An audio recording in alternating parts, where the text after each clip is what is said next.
Hi, Amy. Abby. We just watched 90 Day Fiancé The Other Way, Season 7, Episode 6. Any first impressions you'd like to share? I feel like there was quite a bit in this episode. It didn't feel like as much of a filler episode. There was drama, not too much drama. There was crying, not too much crying. So I'd say overall it was a fairly entertaining episode. What did you think? I was pleased with it as well. It seemed like it was like the regular mix of stuff, and plus the new couple.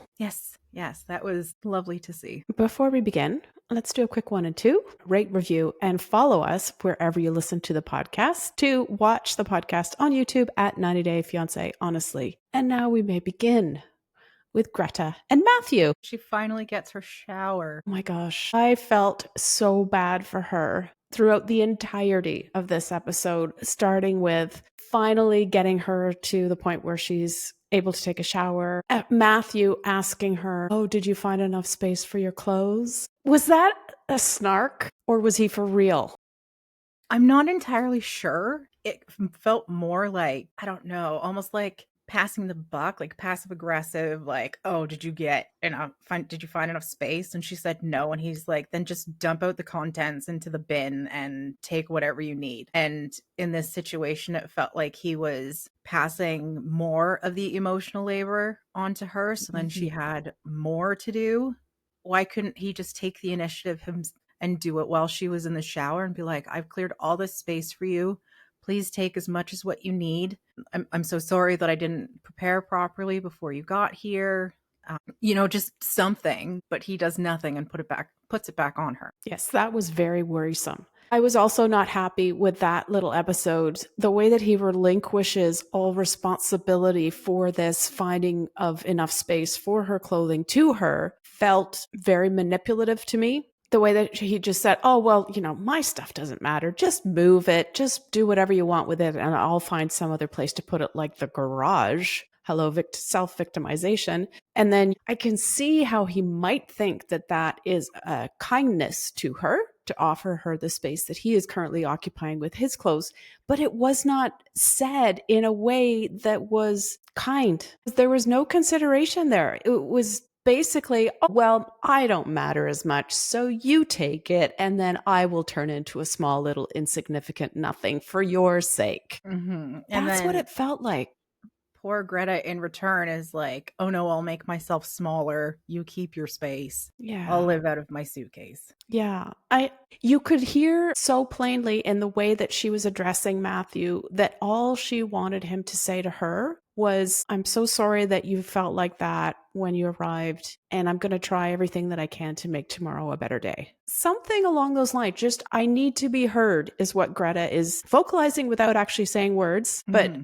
in the other things that she was saying and in the way that she was acting, you could hear it very plainly. And he just did not catch on at all. And not only did he not hear her, he can't interpret what she's trying to tell him, her subtext, but he turns it around and turns it into something quite negative Mm-hmm. and yucky. So I wasn't very happy with any of this. Even going back to when she comes out of the shower, there's no point at which he's said to her, "Can I make you a snack? Can I offer you something to eat? Are you needing a little bit of energy?" Your cat's face is full on in the camera. It's hilarious. He's almost tempting. He keeps looking at me like, "I'm going to step on your computer. Are you going to stop me? You're going to stop me?" Typical cat. Yeah, so no consideration for, is she hungry? Does she need anything? It just, "I'm going to sit here in the living room and read my book and let her have her own space because I don't want to interfere with this obviously horrid mood that she's in," which is like, come on, man. She just traveled so far and you made so little effort, if any. I mean, the thing where he said when his parents came in, "Oh, I'm resting because I've been so busy cleaning the house or getting things ready for Greta." I was like, okay, so you dusted and cleaned the house. That's probably something that you should be doing anyway because you live with your parents and you have to contribute to the household chores. So I'm not going to give you any special props for that. You didn't clean specifically because she was arriving. Yes. And moreover, you didn't empty the drawers that were marked with the letter G, which were supposed to be for her. You didn't really make much effort at all to clean the space for her and give her that peace of mind when she arrives that she is actually welcome there. I feel really bad for her in this episode. It wasn't until the parents came home that I felt the energy shift, and I finally saw Greta relax and feel happy, cared for. There was a sense of her being loved, especially when Matthew's mom brought out the vegan cake that she'd made for her. I thought their welcoming was so beautiful. It was so loving. That welcoming cake must have made her feel so welcomed. I don't know. I'm limited with my words right now. And then having the cat on top was so thoughtful, and it felt like his parents put more effort into her arrival than he did. Yeah, that we've made space in the fridge for you. We've accommodated you in our kitchen. They've done stuff and he hasn't. And I think the parents know this very, very well because of the way that they playfully, I'm saying that sarcastically, called him Mr. Grumpy.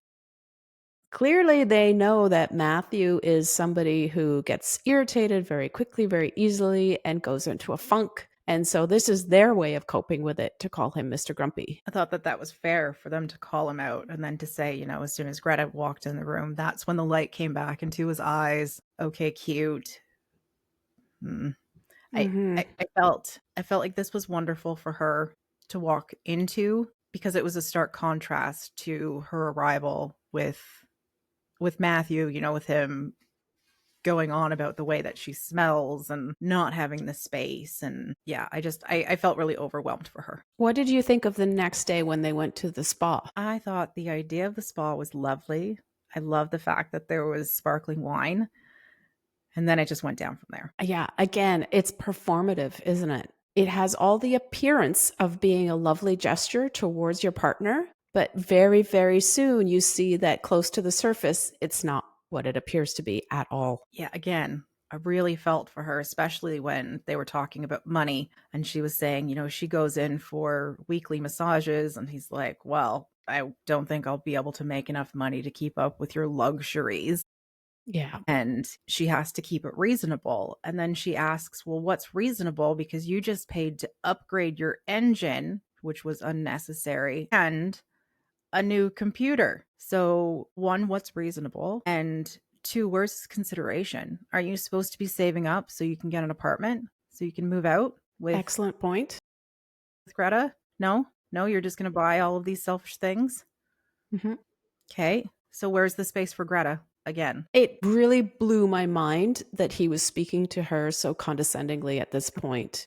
Yes. Because when she pointed out her routine back at home of getting a massage about once a week, he wanted to shut that down so fast. Okay, I can understand where he's coming from. But then she does this lovely little comparison of him being an exorbitant spender with unnecessary purchases like the car engine, like the extra special super duper fancy computer. Reasonable argument. But then he has to counter back again with another argument to further make it feel like she has to control her spending without acknowledging what she has just pointed out as being absolutely reasonable, that he is also having luxury expenses in his life. And so they should sit down together and talk about this like two adults who are going to make compromises and concessions to one another. Not, well, I'm the one who's making the money, so I get to determine what you're spending yours on, and we're not going to question what I'm spending my money on. No, because I'm the one who's earning it. That's just sick. Just very controlling. When she is there because she is giving up so much to be with him, and she has to requalify to become a lawyer in the UK, and then it'll take a while before she can earn a living like she was doing back at home in the US. It is so unfair of him to take this position of, okay, well, I'm the one who's going to be supporting both of us, so I get to decide how things are spent. Right. That's not how you treat a partner. That's how you treat a child. I think it just really highlights the amount of sacrifices that she's made and how little he's made. What kind of concessions has he made for this relationship? She's given up her entire life, including her cat. Yeah. And he can't even start saving to get a new apartment? But it's not just that. I acknowledge those things are all true and valid, but he goes beyond that and says, I I'm not getting the kind of appreciation that I think I deserve. He That wants too. Greta to openly appreciate him more. And I was like, what the hell for? You did zero effort to get her comfortable in your home, and you're now telling her what she can and can't spend money on because you are the breadwinner, even though you've agreed between the two of you that you have to be the breadwinner until she can get her own job. I am seeing red freaking flags everywhere. Yeah, this is really unfortunate because we had high hopes for this couple. And then to see his attitude and his behavior ever since she arrives is a stark contrast to what we've seen previously. And I'm Yeah. really not impressed. Yeah. And I also see in Greta that kind of reaction that we get so much in couples who are not equally matched in terms of power, where she just shuts down, gets smaller, even though she's tried. She was so direct with him, and I was so proud of her when they were lying in bed on the first night and she was saying, "This is how I feel." The way that he shut her down without acknowledging, "Yes, I hear you. That's how you feel. And I'm sorry that's how you feel." There was none of that. It was just, well, then he did the whole bit about just toss my stuff aside and go ahead and take the space, which is not. It's not what she was getting at. That's not what she No, asked for. no, she wasn't asking for complete and utter control over everything and to be the dominant presence in the bedroom. She wanted him to acknowledge that he didn't prepare for her sufficiently and she didn't feel welcome. And that's how she felt. That's all. Totally valid. And his response was, again, so lackluster and very disappointing. Yeah, but I just feel like there's an insidious current of manipulation in this couple that I had not anticipated at all. And now that we're starting to see it more clearly, I'm very, very worried for Greta. I am too. I just hope that this is all made up stuff, made up storylines, made up conflict for the sake of the show, and that it's not actually like this for her. Well, I mean, on the flip side, it could just be, he's so stressed out about the whole thing too. And instead of dealing with it and talking about it from, an emotional and reasonable position, he's just deflecting and projecting. And that's just his way of coping. So perhaps he also needs some rest and then they'll be able to come together and resolve everything in the next episode. I mean, I I hope, hope. but the amount of red flags that he's shown in the first 2 days is not setting us up for success. No. And then that's backed up by the parents calling him Mr. Grumpy, because that means that they are identifying his behavior as not positive and they're trying to coddle him with their response to it instead of just saying, "Look, you're being an ass. Cut it out. Reset. Be Grow up. better." Yeah. Yeah. Shall we Speaking read of on? growing up, God. Yes, it's Luke and Madeleine again. my lord, the first quote that I wrote down was, "I get what I want when I want." Mm. Hmm. Right. Of Very, very, course. very grown up statement. That's what all adults say Yes. once they achieve maturity.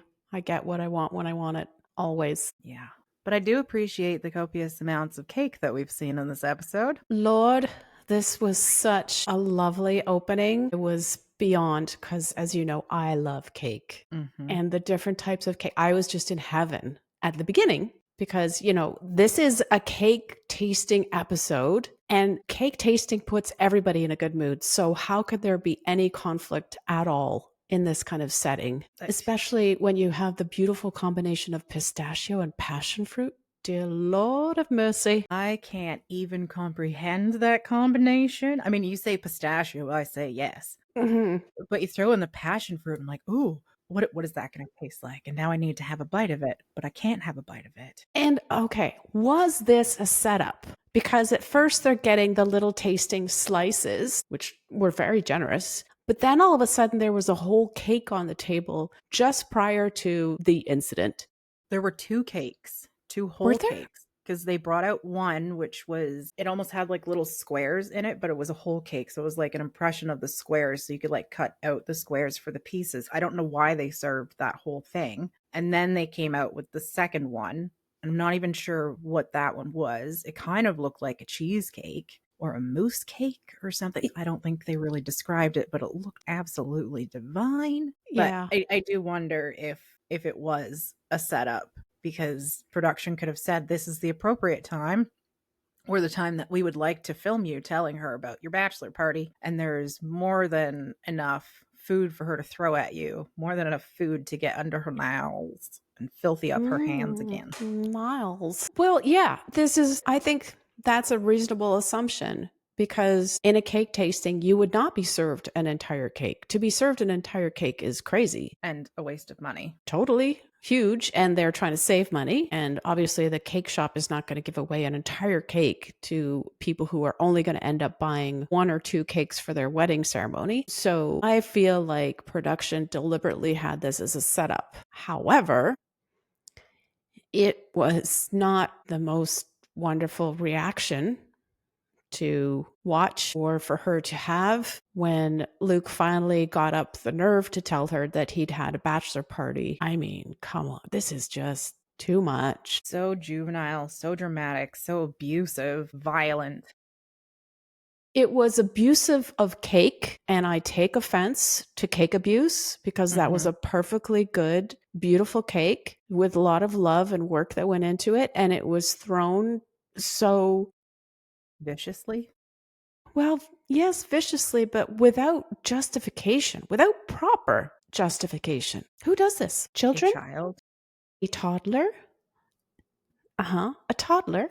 This was a Yeah. toddler temper tantrum. So unless it was just for show, unless the crew had set them up for this moment and told them what Madeleine should do, if this was real, Luke should run away right now. I mean, this isn't the first time that she's thrown something in his face. I think the last time it was a drink or something. Yeah, I'm sure there was other food throwing episodes with this couple. Can't remember them right off the top of my head, but it feels like familiar territory. It's so juvenile. If this was a real life moment, if these were real people doing this, there's no way that you would walk away from this moment thinking, I still want to marry that person. And I mean this from Luke's perspective, not from Madeleine's perspective. Also, why did she get into the passenger side of her own car to cry about it? Why didn't she just get in her car and drive off? That would have given a bigger sign than her just sitting there crying about it. And at one point they panned to her chair and her coat, her purse, and her phone was on the chair. And then all of a sudden she has her phone in the car. So was also that a production thing? But, she keeps saying, the wedding's off, nothing's going to do to fix it. And I had to laugh. I'm like, you're really going to give up the spotlight or give up the opportunity to be in the spotlight again for your wedding, the one that you've been dreaming of your entire life that Luke has just paid off? No, you're going to go through with that wedding. Yeah, of course, there's no doubt that they're going to go through with it regardless of this incident. Did you notice that she'd taken off her ring? She was showing Luke her hand that was naked. Yeah, she's really going all in at this point. The wedding is canceled. It's over. Taking off the ring, driving away without him. But yeah, they're going to make up. I think this is just their pattern. Madeleine is such a child. She enjoys punishing Luke. She really, really enjoys that. That's her pattern. That's her immaturity showing out. When something happens that she doesn't like, she takes the temper tantrum route and she makes Luke pay for it, both literally and metaphorically. And she also knows that she can throw these tantrums and he's going to stick around. He's going to grovel for her forgiveness, which is exactly what she wants. She doesn't want to have to change for him. She's not going to have to tone it down. She's just going to throw her tantrums and then they're going to get back together, and such is the cycle of their lives. Gross. Any other comments? The way that she fluttered her eyes at him made her look like a demon. Okay. Did it not? Like the way that her eyeballs just like rolled right into the back of her head, the way that she does when she rolls her eyes. Well, they didn't disappear altogether. They weren't like total whites. You could see the brown parts. They were still, but it was just ridiculous. The whole fake flirt. Trying to be sexy and not pulling it off. And the way that she said vanilla, vanilla. Yeah, I think that's because of the double L in Spanish, which becomes almost like a I sound. You asked me if I had any other comments. I just wanted to comment on that. Okay, sorry. I thought you were asking a question. My mistake. Just commenting. Okay, my last comment is fake, fake, fake. Okay. Yep. Jenny and Sumit. Okay, so we're going back to the aftermath of this big party, the puja with the aunt who walked off. They're still talking age gap. It's nonsense. This is an old storyline. We've already dealt with it. We don't need to bring it up again. I think this was a plant, having the aunt do a big hysterical show and leave. Just a little bit of drama for the camera because Sumit doesn't care. Jenny should not care. She probably doesn't. And the parents both stood up for the couple, so who cares? Yeah. When he was talking about his mom being tearful, I wonder if it's because she really accepts Jenny or if it's because she only accepts Jenny because that's the only way she will be able to have Sumit close to her. Yeah, I don't 'Cause know. I don't know what's going on in Sadhana's brain, but that could be. I would be equally willing to accept that Sadhana fully accepts Jenny and or she only accepts her because it's the only way forward. it could be. Though I also so on another note, I wonder if this was really Sumit's intention all like this entire time to move back in with his parents because that's where he wanted to be. And now he's successful. So I think all of this, with Jenny saying, I'm not going to be able to live like this. I think this is her life now. Like he's got what he wanted, and there's going to be no way that he's going to allow them to move out. He's going to do everything that he possibly can to make sure that they don't make enough money to be able to move. Yeah. Well, it is paradoxical. They ostensibly moved in with the parents because they were having a crisis of not having enough money. So therefore they go on another TLC show where they're both making money every time they're on an episode, which means they have enough to pay the rent of their own place. Yeah, but it doesn't play into the storyline, you see. Yeah, I know. So again, fake, fake, fake. Yay. Shall we read on with our new couple? Oh, wow. Yes. Okay, I've already forgotten how to say her name. Is Pattiya is 58 from Texas, Dylan 38 from Australia. This was impressive. She's been an exotic dancer for 37 years. Wow. She's in great shape.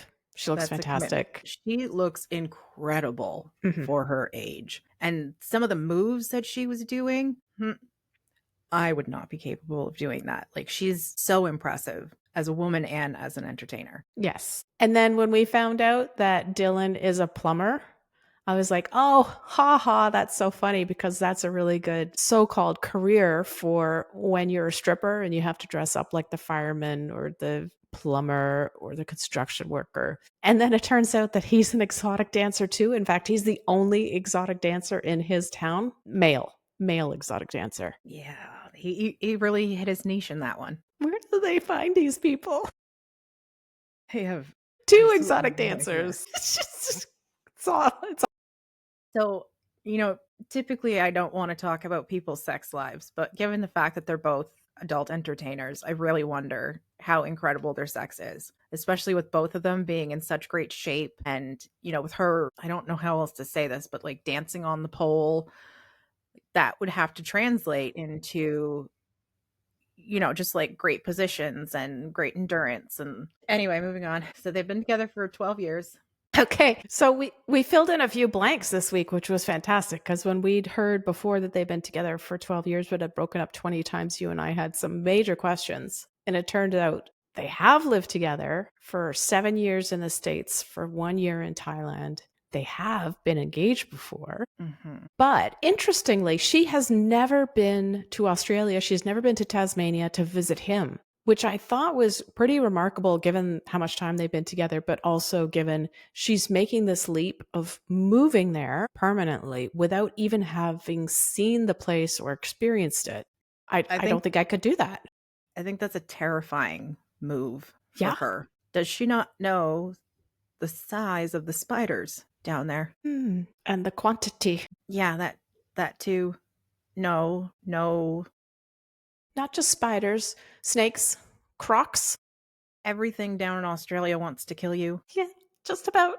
Sharks, I mean, I'm not sure if this is true, but I'm going to call it the shark capital of the world with shark attacks. I don't know about that. I Anyway, don't I I said I take don't know issue if that's because true. sharks don't want to eat people. They accidentally bite people, which sometimes turns fatal. But the like Anyway, jellyfish, box jellyfish, get stung by one of those, you're done. I'm just saying that it is a terrifying place to be. Yes. And the fact that she hasn't gone to visit is worrisome. And Yes. She said that they were living together in Vegas for 7 years, but he had to leave because of visa issues. Hmm. What kind of visa issues can you have after living there for 7 years? Well, maybe he was there on a working visa of some kind and his sponsor employer no longer wanted him. I don't know. I don't know either. I was curious, maybe he overstayed his working visa. Maybe that's why he hasn't been back. Could Maybe be. that's the reason why they went to Thailand.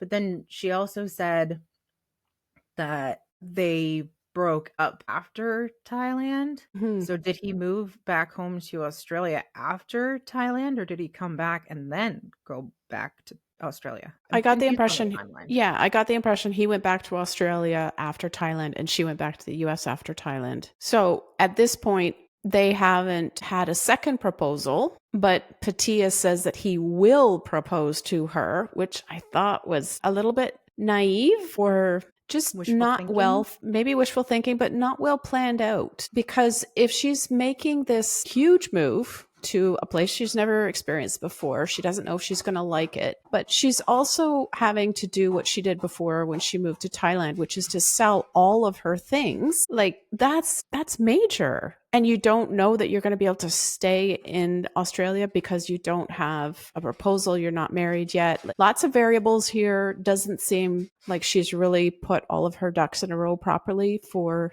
this to work out. Maybe I'm just being a little bit of a worrywart here, but I feel like there's some big gaps in the story. She said that the engagement and most of their breakups were due to jealousy Mm-hmm. and insecurity. Not great. Okay. No, saw that coming. But the fact that they've broken up so many times over the past 12 years is a huge red flag. The fact that he proposed and then took it back, huge red flag. At what point has he shown you that he's actually willing to put in the effort to be in this relationship on a committed level? Like, where does that trust come from at this point? Have you been able to rebuild it? When was the last time that you broke up? What was the last reason why you broke up? Have you been able to work through your issues? Have you gotten over your jealousy and your insecurities? Have you discussed marriage? How do you know that he's going to propose to you?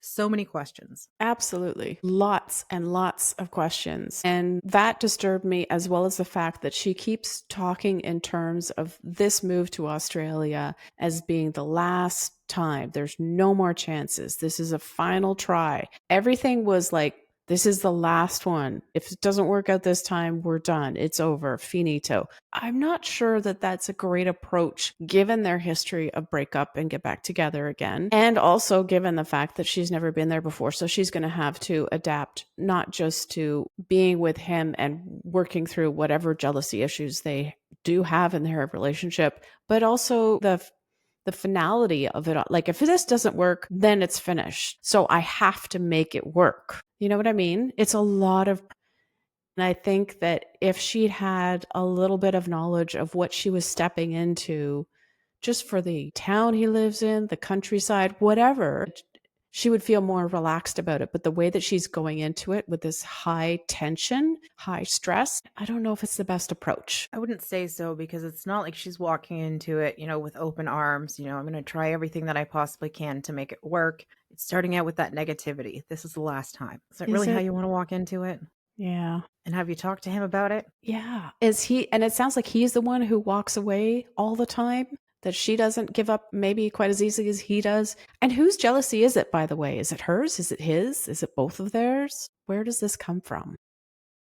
I don't think she specified. And then I No, she also didn't. wondered if, because she said that she was going to hang her boots up when she moves there, is he also going to quit the entertainment business while she's there, or is he going to continue, and is that going to exacerbate the jealousy and insecurities if they're on her part? Because how can he be jealous when she's not dancing anymore? Yeah.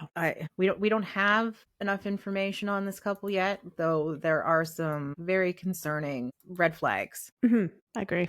Do you have any other comments, or shall we wrap it up for this week? No, I think I'm good. Okay. So before we go, if you're enjoying the 90 Day Fiancé Honestly podcast, please subscribe to or give our show a follow.